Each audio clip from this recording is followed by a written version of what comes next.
Hello and welcome everyone. And thank you for coming to our session instead of watching the World Cup. We're going to make it worth your while because we're going to talk about security features you can use to help protect your workloads while deploying them in an ECS container environment. My name is Spiros Tsitsonis. I'm a senior product manager for ECS. In today's talk, I'm joined by Sharanya, one of our senior development software engineers. Today, we're going to talk about the importance of security, discuss a little bit of why containers built in isolation and segregation of resources by design, go through some of our most popular security features, and then show you ways in which you can administer and use them. Security is the top priority and everything we strive to achieve in both AWS and ECS. This is because we understand you, our customers, are always concerned not only about your applications and cloud assets, but especially for your own customer data, particularly the personally identifiable information, or PII. In fact, most of the privacy rules and regulations in industries like the one from Canva are concerned with that. Hence, complying and following the regulations of these standards bodies becomes table stakes for any cloud solution that you consider. Canva for Enterprise is a collaboration platform where you jointly can build presentations, media, designs, and more. And it's aimed at advertising or other industries where you need to create content. It launched in November 2019. It has been very successful, and it tripled in usage the first year, reaching a run rate of 6 million presentations per week. So Canva had to have a platform that was reliable, scalable, and especially secure, because they had to protect the intellectual property of the content being created on it. They chose ECS as this platform, and they did that for image processing, but at the same time surrounded ECS with other Amazon services to complete the user experience. And this is one thing we strive to do at ECS. We're a very opinionated service in the sense that we tightly integrate with other Amazon services to provide the best user experience, in our opinion. Canva is not the only customer to use more services in conjunction with ECS. We've deployed at thousands of customers that have a variety of security profiles. All of them use some common themes, and the most often seen are the need to do user authentication and authorization for their actions, and we'll show you how we enable this further with our IAM roles for tasks feature. Also the ability to certify, encrypt, and also unambiguously identify your assets. And we'll show you how we enable that with secrets management on ECS. The ability to protect your network boundaries as well as your application boundaries. And we take that one level deeper with tag-based authorization with ECS. We provide service events to upstream services like guard duty, where they can perform security posture assessment and see if there's any abnormal user or application behavior. And also provide a way to assess vulnerability management in the way you configure your ECS environment. One particular area where we see customers investing heavily in is observability. That's what happens once your system is set up and running in production. And here we see operators always looking for ways to very easily ingest and retrieve log information. And we extend that through creating flexible log collection and routing schemes like FireLens. We also provide service events that we publish telemetry information to metrics dashboards where you can calculate KPIs and get more insight about how your application is running and performing. And we also provide tracing data, which you can use or operators can use to be able to get anything from root cause analysis for troubleshooting to auditing trail for user actions. And while we always strive to do this with our AWS services very tightly, we also enable APN partners, a lot of whom are here this week at the exhibition showroom. And we do this because we constantly strive to work with the most mature open standard initiatives and open up our API so technology partners can actually integrate with ECS and provide the user experience our customers need.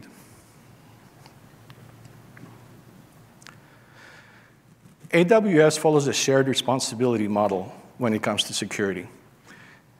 We are responsible for security of the cloud, meaning we secure the infrastructure in which all AWS services run, including ECS. And on the other hand, the customer is responsible for security in the cloud, which at the very least means you're responsible for security of your application, of your customer data, as well as creating access and security policies and enforcing them. Amazon ECS has been around for many years. It's very stable, it's very mature, and deployed at thousands of customers. It's growing at a record pace.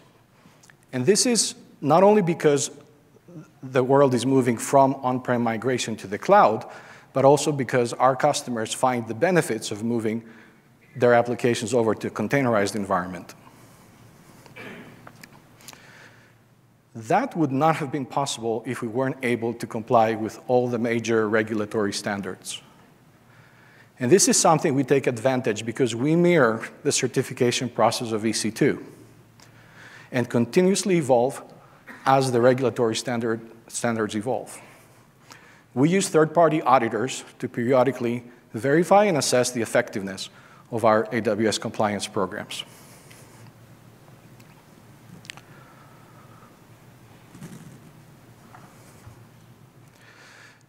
Now, containers, by definition, are encapsulating, isolating, and segregating resources. Amazon ECS is a fully managed container orchestration service that you can use to very easily deploy, manage, and scale your applications in the container environment. You can deploy it across multiple availability zones and regions, and therefore segregating geographically.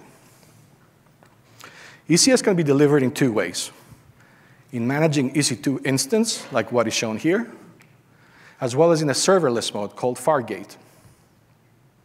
And now I'll go a little bit into the differences between the two launch types, the security model they deploy, and also the trust boundaries that we protect. So first, on the EC2 launch type, resources are isolated at the EC2 instance level. Each instance gets its own compute, networking, storage, credentials, as well as a dynamic patching mechanism, so you don't have to stop and start the instance. We did one better with ECS in that we actually do the isolation for networking and credentials down to the task level. And by doing that, we're simulating the Fargate security experience. There are three trust boundaries when you launch in EC2 type. You have to worry about the user space, and that's because someone may try to emulate user credentials, or they may try to inject malicious messaging into the instance. The kernel or OS itself, because that could be corrupted when you load a bad AMI. And the task level itself, where an infected application may try to gain access to resources inside the task, as well as outside the task and into the instance. Moving on to the Fargate type, the isolation happens one level lower, at the task level, where each task gets its own compute, storage, networking, credentials, and a dynamic way to patch the task itself. And in this case, all the resources are isolated inside the task, so the footprint of the attack is greatly reduced. More than that, they're segregated from each other, so there are no resources shared between tasks. So this is one of those situations where sharing is not caring. And that is something that is true for all security features. So with that background in mind, now the real fun begins, because we get to take a deep dive into the security features and ways that you can administer and use them.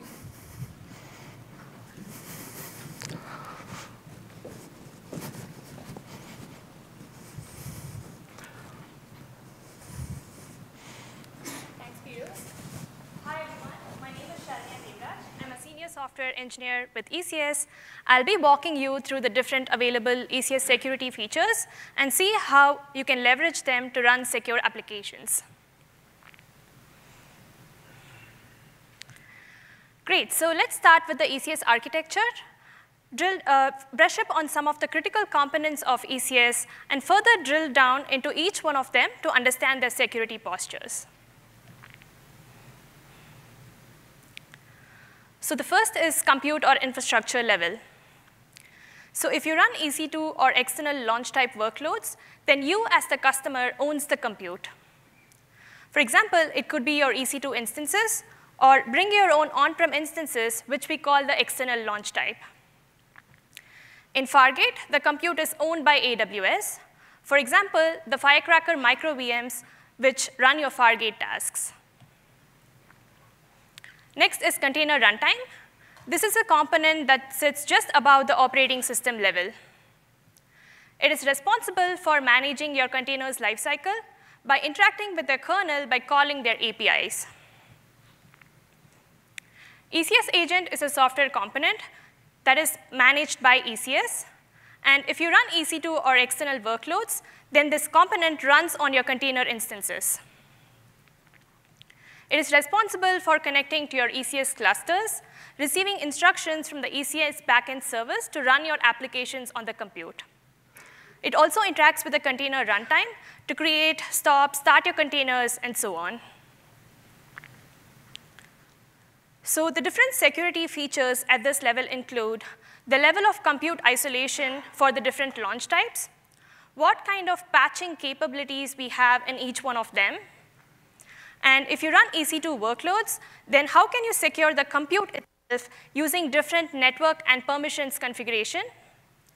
And finally, private link, which is an AWS level feature that lets you run applications without exposing their traffic to the public internet.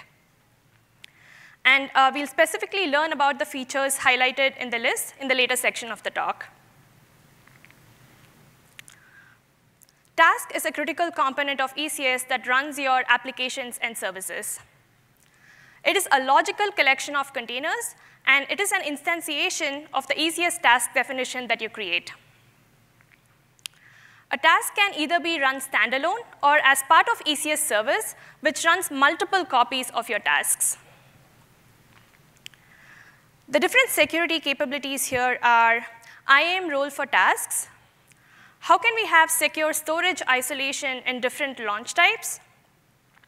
How can we achieve network isolation using the ECS task networking feature? And we'll learn specifically about network and credentials isolation later.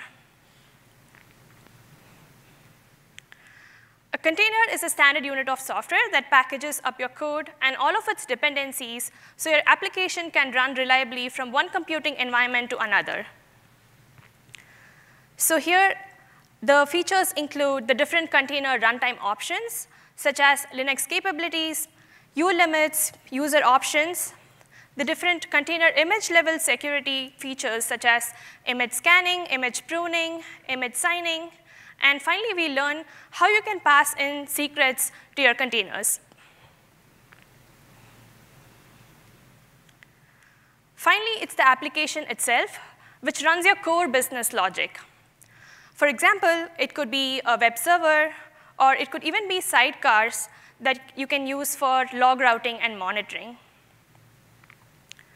So the different capabilities here are transport layer security, or TLS, for your application's traffic, which is provided by the AWS App Mesh feature, logging and monitoring capabilities, observability, and we learn about different access control mechanisms for your ECS applications here.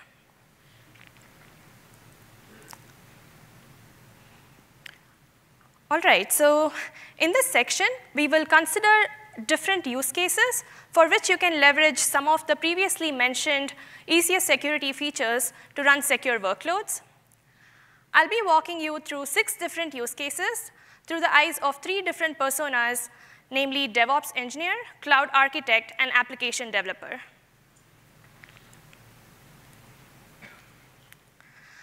Let's jump straight onto the first use case. So let's say you're a DevOps engineer who is responsible for infrastructure management for your applications. You have just been notified of a CVE in one of the operating system level packages that ECS uses. So how do you go about patching it? Now let's consider the different launch types and see how this is addressed in each one of them. First is ECS on Fargate. Before we see how we resolve CVEs there, I want to explain what platform versions are. AWS Fargate platform version is used to refer to a specific runtime environment on which your Fargate tasks run. It is essentially a combination of the kernel and container runtime versions. So in the case of applying security updates, there is no heavy lifting that is required from customers at all.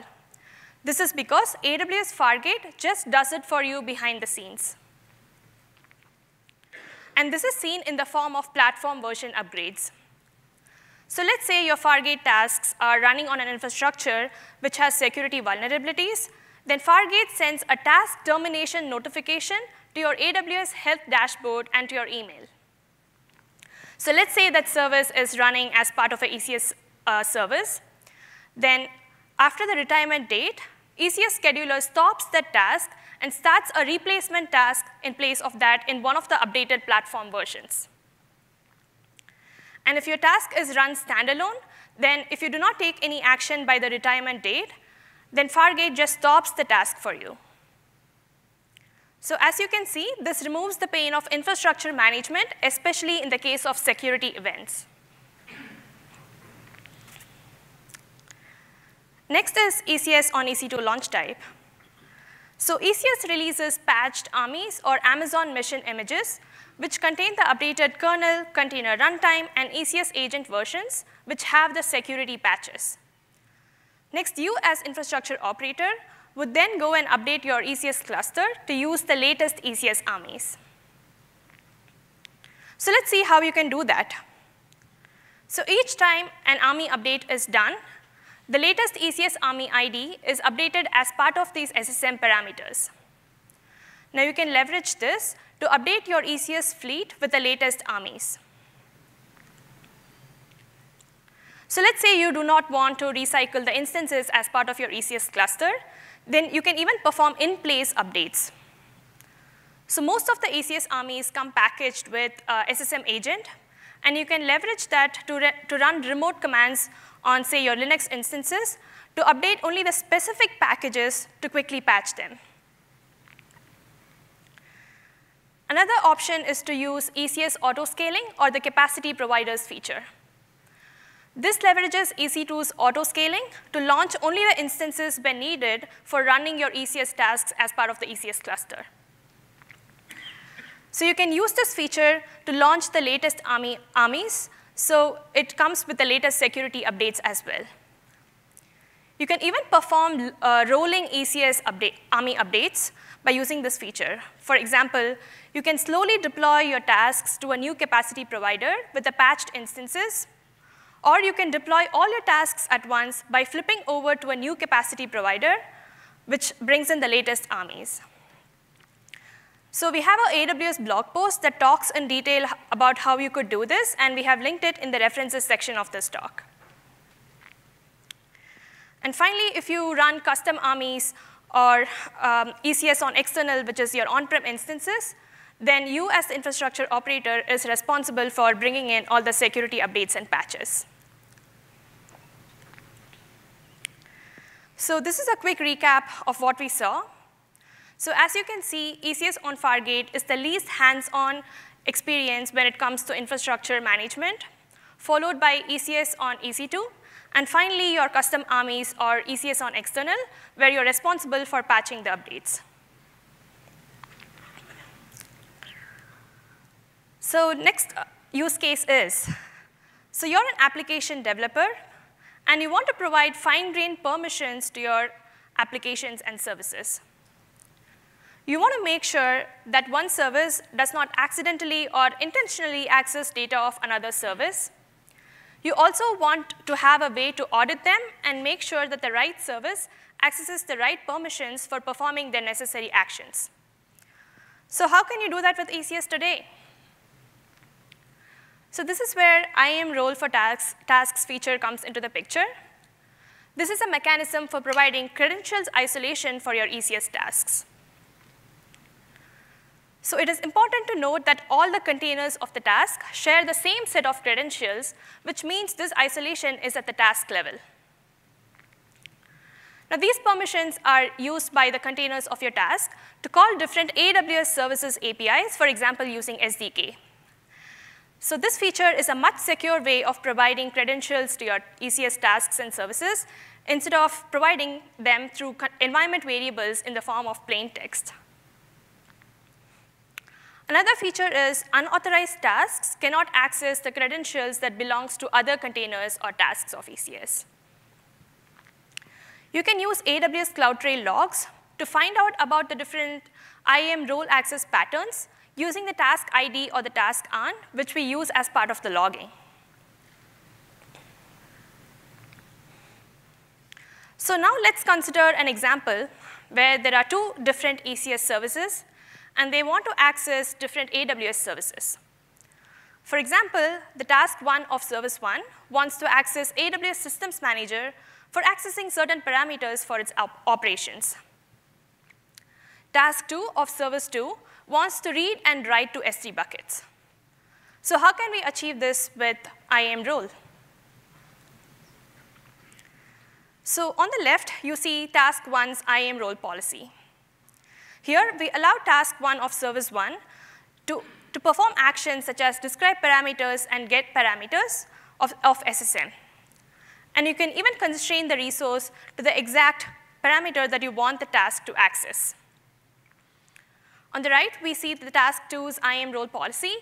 Here, we allow the task to access various S3 APIs, such as get object, put object, list buckets, and so on. So as you can see, task 1 cannot access S3 buckets, which is intended for task 2 to use. And similarly, task 2 cannot access the SSM parameters that only task 1 can access. So now that we have set up the IAM role policies, we need to provide the trust relationship for the task role. Here, you would use the service principal as ecs-tasks.amazonaws.com, which means that any non-ECS entity will not be able to assume this role. This is just the extra layer of security that is provided by IAM.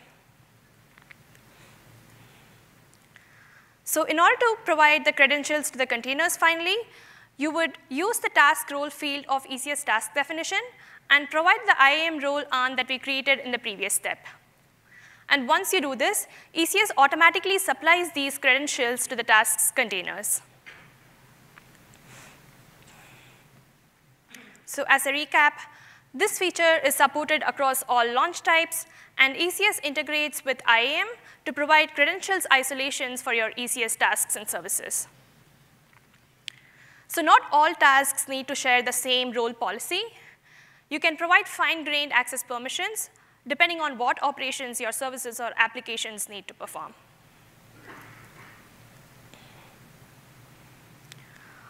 All right, so moving on to the next use case. So you're looking to strengthen the network security posture for your ECS applications. You want to control the inbound and outbound traffic on a per-service basis, and also have different networking, monitoring, and debugging capabilities.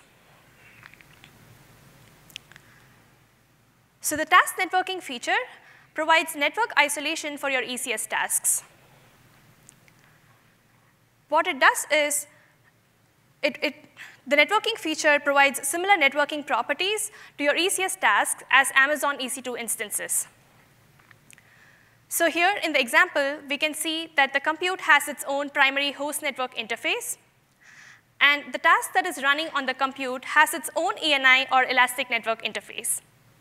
This means with this feature, customers end up getting dedicated ENI for the ECS tasks. So the containers in the task share the same network interface, which means they can communicate with each other using the localhost interface of the task ENI. All the task's external inbound and outbound traffic flows through the task ENI here. And this is in contrast to the host and bridge network mode of the EC2 launch type. This is because all the tasks running as part of the same compute use the primary host and network interface, and this does not allow you to provide granular security access control for their applications traffic. And also with this setup, let's say someone has SSH access to the compute. That does not necessarily mean they have SSH access to the task network interface as well. This is because the different network interfaces can have their own firewall rules or security group rules, which we'll see later. So the task's network interface is not just used for applications traffic. It is also used for other operations. For example, pulling the artifacts that is needed for a successful task startup. For example, the container images that is needed by the Fargate containers are pulled using the task's network interface. With AWS logs logging driver, the logs of the containers are sent to CloudWatch using the task network interface as well. So we enable the task networking feature for the ECS tasks by setting up the network mode as AWS VPC in the ECS task definition. Next, we need to go and create the different networking resources that is needed for creating the task ENI. And AWS VPC provides better container security by allowing you to use EC2 security groups and network access control list. So let's say you have a web server running, which is exposed at port 80 for your clients. With this security group, we allow all inbound HTTP IPv4 traffic to port 80. We also allow all outbound IPv4 traffic from this security group. Now let's say you have a service 2, which is a backend database service that's running at port 3306.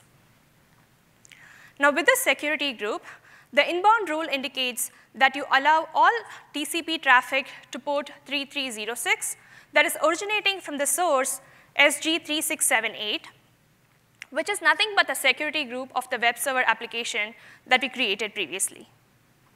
So what this means is the web server is essentially able to communicate to the backend database service, and the tasks of service 2 are only being able to be reached by the security group, which is service 1, and the tasks 1 can access them. So this way, you can control how applications communicate with each other in a VPC and also the external traffic using different security group rules. Finally, you provide the VPC subnets and security group information to your tasks using the run task and create service API. So if you run tasks standalone, you can use the run task API. And if you're running tasks as part of a service, you can just use the create service API to provide the AWS VPC configuration as part of network configuration in these APIs. So the subnets could be the private or public subnets for your tasks, and security group would be similar to what we created in the previous step. And once you do that, ECS automatically sets up the network interface for your tasks. So one of the limitations of AWS VPC network mode in the EC2 launch type is that the total number of tasks that you can run on an instance is limited by the total number of ENIs that can be attached to it. For example, here, let's take the c5.large instance. You can attach only 3 ENIs, and one being the primary host network interface. You can run only 2 other AWS VPC tasks there. So this is where trunk ENIs come into the picture. These are nothing but the logical ENIs that can be created from the physical ENIs. And in the same c5.large example, you can attach 10 branch ENIs, which means you can run 10 AWS VPC tasks on the same instance. So with enough CPU and memory, you're able to run high-density ENI tasks using ENI trunking.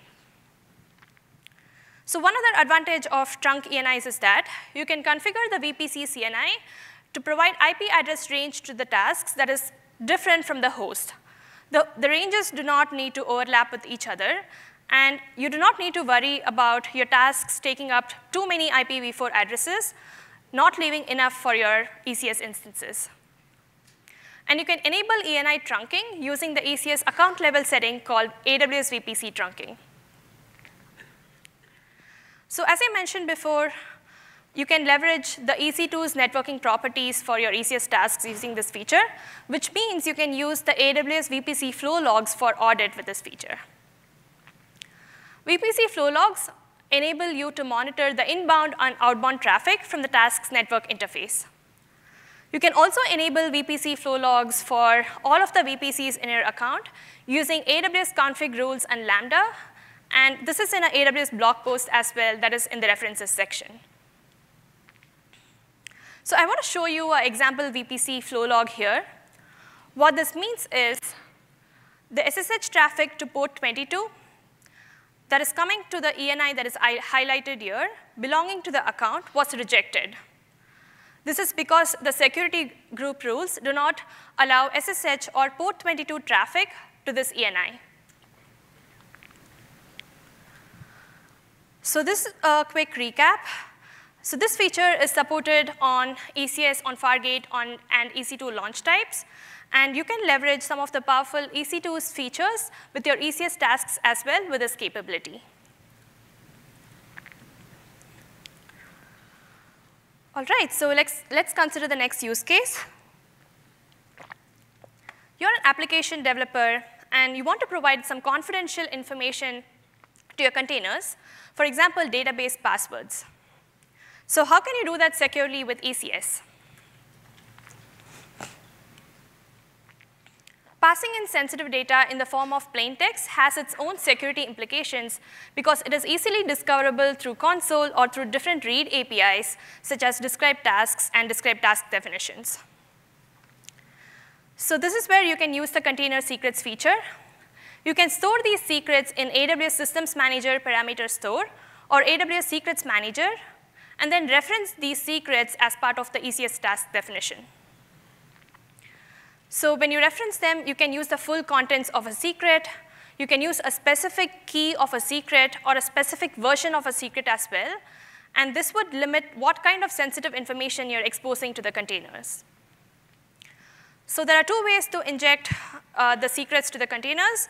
One is in the form of environment variables in the ECS task definition, or it could be also part of log configuration.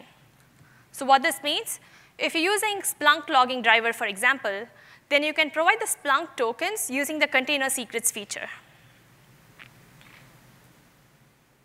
So I want to walk you through the steps from creating a secret to assigning them to your ECS containers. So let's see what the first step is. So we are taking the example of AWS Secrets Manager.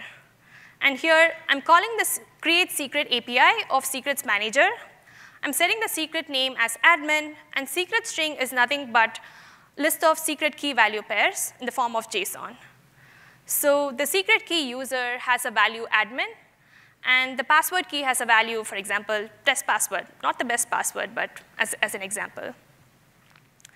Next, we need to provide ECS the necessary permissions so it can pull these secrets from Secrets Manager and assign them to containers. So the role policy here allows ECS the get secret value action as part of Secrets Manager, and you can constrain the resource to the exact secret that you want ECS or your tasks or services to access. So here, I'm referencing the admin secret that we created in the previous step. Next, to assign this to a container, we would use the secrets option field as part of the container definitions in the task definition. Here, the secret name is login_password, which is my container's environment variable key. And I want to pull the value from the secret. Here, I'm using the specific secret key called password belonging to the secret admin. And what this would do is ECS would pull the secret from the Secrets Manager and assign the login_password environment variable key's value as test password that we created previously. As I mentioned, other option is using log configuration. You can use the secrets option feature, and you would set the name as, for example, here Splunk token, and the value from is something similar what we used for the container environment variables as well. So this particular feature is, again, supported across all launch types, and it integrates with AWS Secrets Manager and AWS Systems Manager parameter store to enable you to provide confidential information to your ECS containers.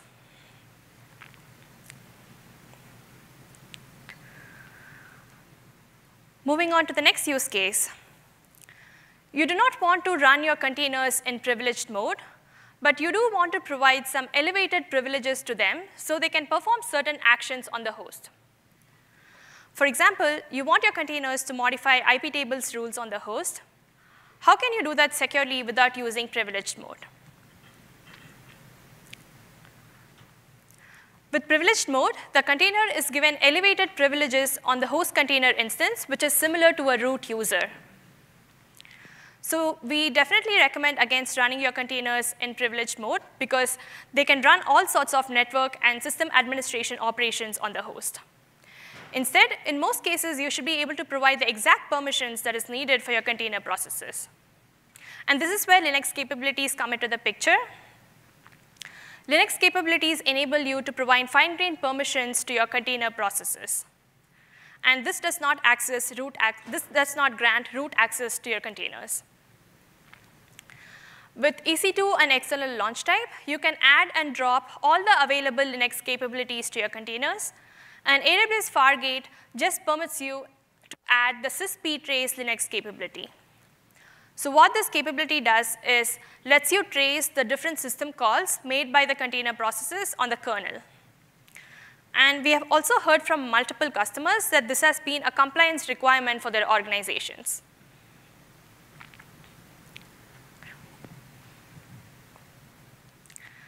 So finally, this is how you would add the capabilities to the ECS containers. You would use the Linux parameters option of container definition. And in this example, we are adding the sysptrace capability to the container. And you can even use the drop option if you want to drop unnecessary capabilities from the containers. So to recap, this feature is supported across all launch types, with the exception that Fargate only permits using adding the sysptrace capability to the Fargate containers. And you can use this so that your containers do not have to run in privileged mode.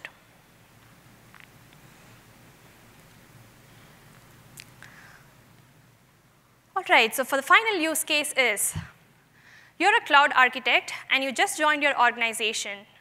And you're responsible for resource management for different AWS resources that your teams uses. How can you provide different access control mechanisms for ECS resources for different personas? So AWS lets you add metadata to different services in the form of tags. Tagging is an AWS level feature. And a tag is a label that consists of user-defined key and value. You can add tags to different ECS resources, such as ECS clusters, services, tasks, task definitions, so on. You can create the tags when you create the resource using the tags option. And you can even add tags to existing resources as well.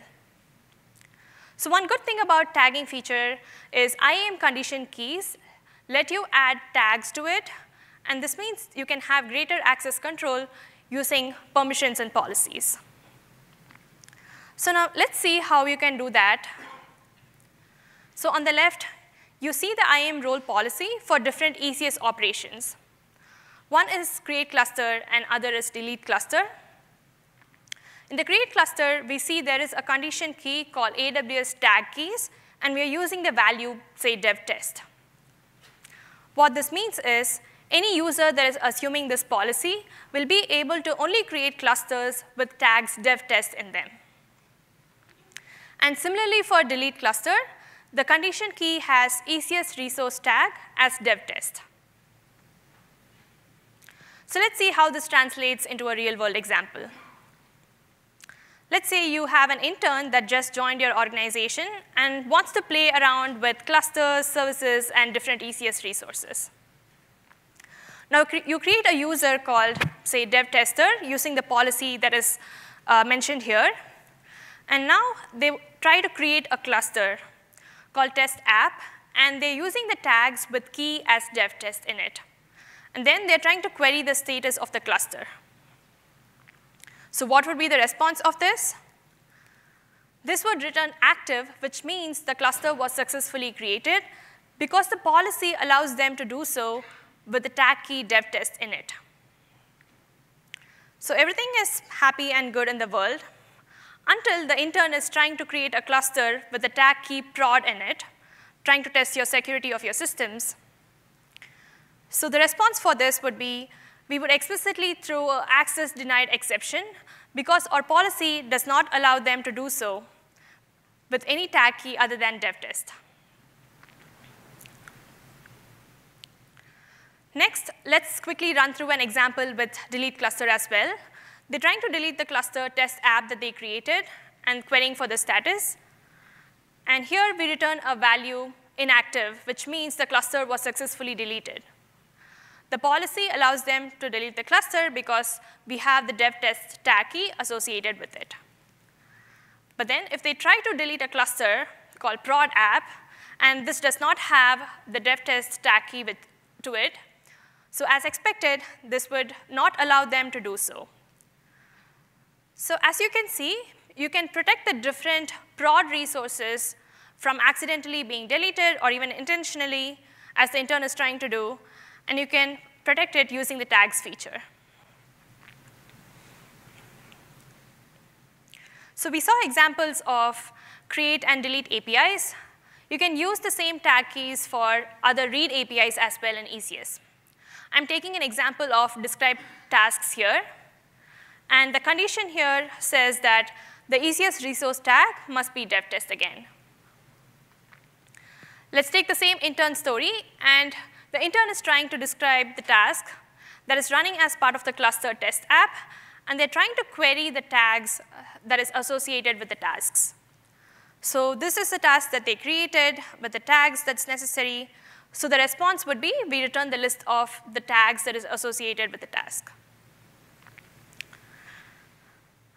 If they try to describe a task that belongs to prod, and they are querying for the tags here, we would not allow them to do that operation. So this way, you can even protect the read operations on your production resources from different personas.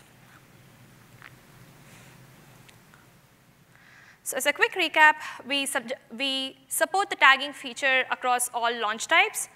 And ECS integrates with the AWS tagging service for doing this. And you can use tags in IAM condition keys. And you can use different metadata for your tags, values, and keys. So it doesn't have to be just the staging like dev prod. It can also be the owner or the teams or the purpose of the resource and cost centers and so on. So these are the list of security features that we saw today. At the infrastructure level, we learned about how you can use different patching for patching capabilities in different launch types. At the task level, we learned about how you could use IAM role for tasks for credentials isolation and network isolation using the task networking feature. At the container level, we learned about how you can pass in secrets to containers securely and what kind of Linux capabilities you can add to your containers instead of using privileged mode. And at the application level, we learned about how you could use the different access control mechanisms for all of your ECS resources.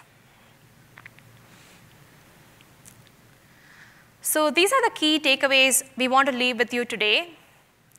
AWS understands that security comes first for our customers, and ECS puts security first in all that we do. ECS services are deployed by hundreds and thousands of customers, making it a mature service. It is also a secure service with tight integration across most of the available AWS security services. The ECS architecture inherently builds secure test boundaries across all architectural levels. And we don't stop there. We constantly strive to improve the customer experience by constantly developing and integrating with new security features and solutions. So that was a lot to pack in an hour. So I want to leave with you the links to the references that we used in our talk, and also for your further learning and understanding of the different features. So thank you so much for attending this talk with us. We'll be here around for any questions that you may have. And please do not forget to take the session survey, and your feedback is valuable for us to improve our content next time. Thank you so much.